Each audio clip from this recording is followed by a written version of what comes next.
Hi Miss Kate, saan po kayo pwedeng pumunta if gusto niyo magpa-blood test para malaman ninyo kung kayo ba ay pregnant nga?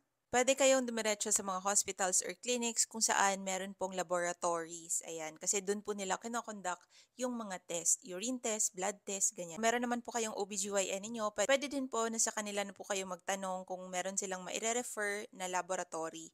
Remember na pag nag-positive yung result ng inyong blood test, kailangan nyo din kasi silang kausapin. So, mas okay na kung yung laboratory na yon ni-refer talaga nung inyong OBGYN mismo. Usually, it will range from 150 to 200 pesos. Depende yan kung saan kayo magpapatest.